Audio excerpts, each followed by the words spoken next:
ขอบคุณค่ะทุกเมืองมาสร้างปลอดภัยนะลูกเด้อเดินทางปลอดภัยเด้อสู้ใจเด้อค่ะราชาฤทาง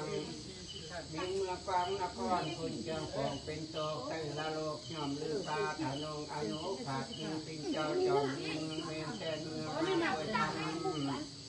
เมื่อนี้ทั้งผมพญาจากโสตราธามหาอันมาเราเต็มพรไทยส่วนพร้อมเต็มโต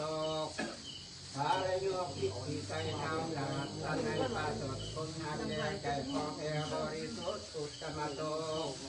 อุตตมโยอุตตมาดีทีอุตตมานาทีอุตตมาทีธีราติกาภาพร้อมแต่ยามทางระวังขัดโคขอกันดูสันรอดนาติจันจันทร์ทางทางศึกมหาไปขุนสาหักไปเป็นโตสุขเตาโยกเด็กนงคน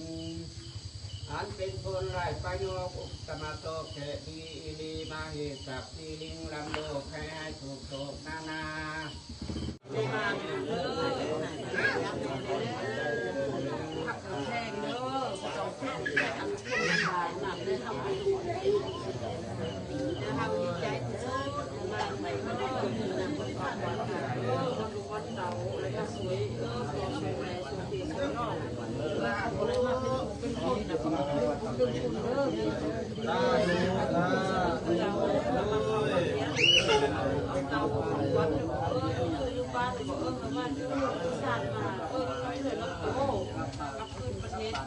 เอาดูน้ำดูน้ำเลี้ยงน้ำนี่เวลาเนี่ยก็ตามสุขภาพเลยนำด้วยนำด้วย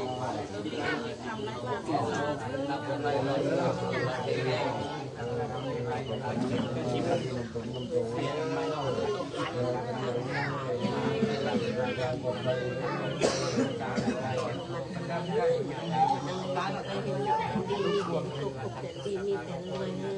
มีสุขภาพแข็งแรงนายเกิดกันเอง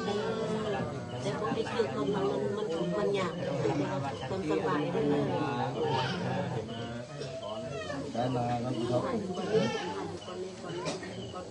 มาเดี๋ยวพูดขนมกัน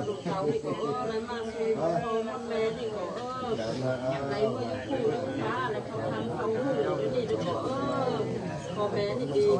มันเขามักยันเอาเขาวัดมาเงินมาซาบุญสุขภาพแข็งแรงกันการทำเงินเราประเทศเท่าคำเดียวเร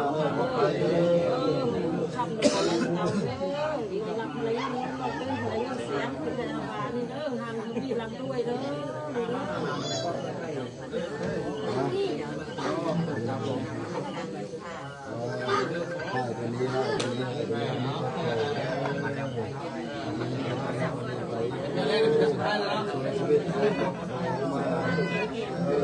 แต่จะ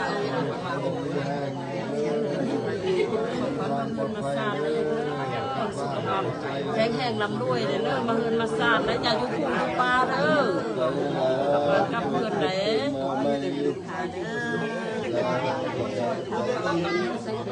ควรไปนั่งเด้อควรไปนั่งเด้อควรนะทำไมเขาอยู่เด้อส้มมีใส่ตัวนี้ไป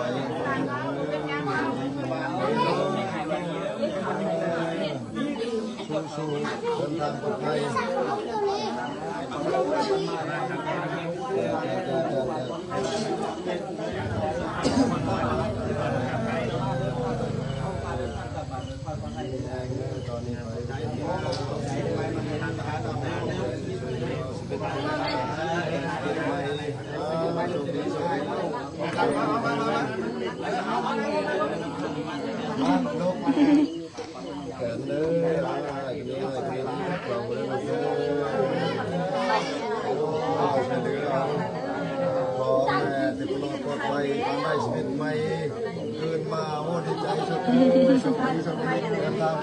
แข็งแรงค่ะ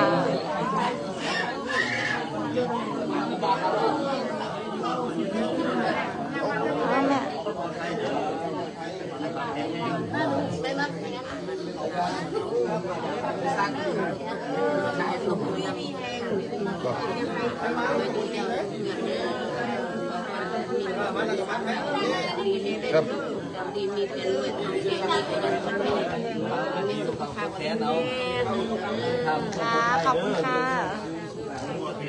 ดูความปลอดภัยเดินเอาเลย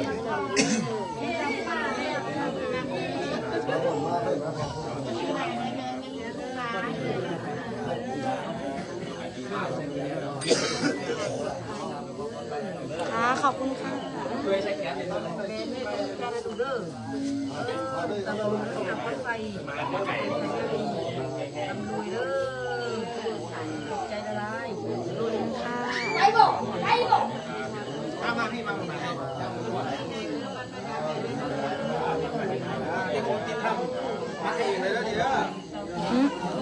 มึงน่ะบังกู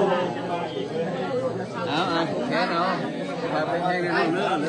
ดูความปลอดภัยเด้อ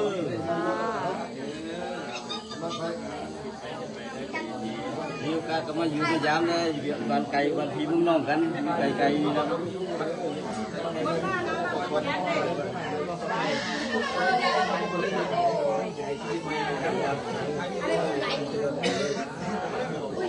เจ้าอี้เดี๋ยวรอผูกแกก่อนนะ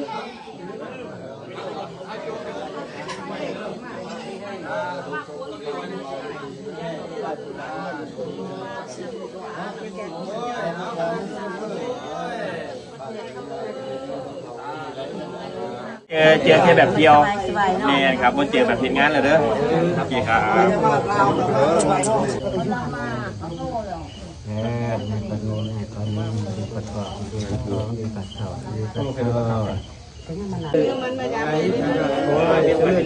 นี่คนติดทำมัดให้เองเลยเด้อนี่เด้อ พี่อาชิมาหน้าชะโด พี่อาชีพประมาณนี้ยังมาได้อันนี้ยังเนาะมาประมาณไป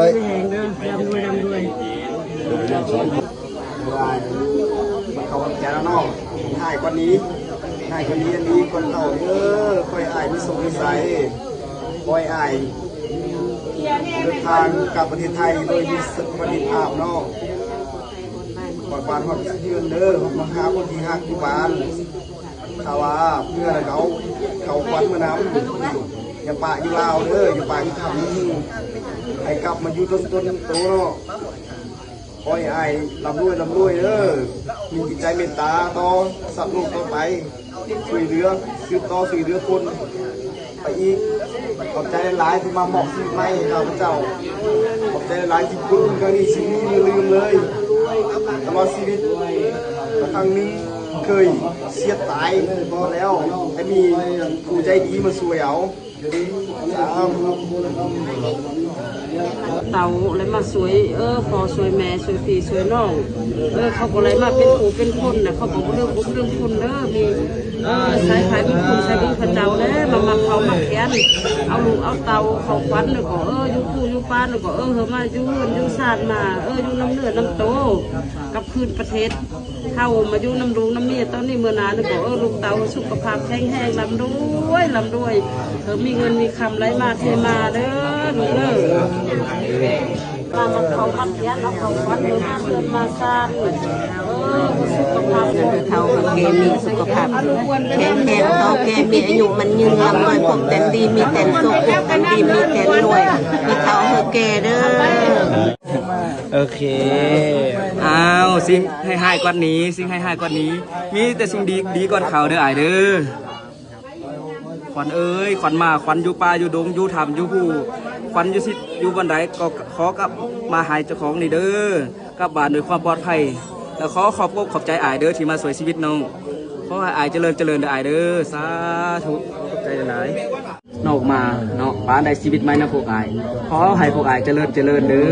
อสาธุขอบใจหลายเด้ออ้ายเด้อมาได้ชีวิตใหม่นอกเลยนี่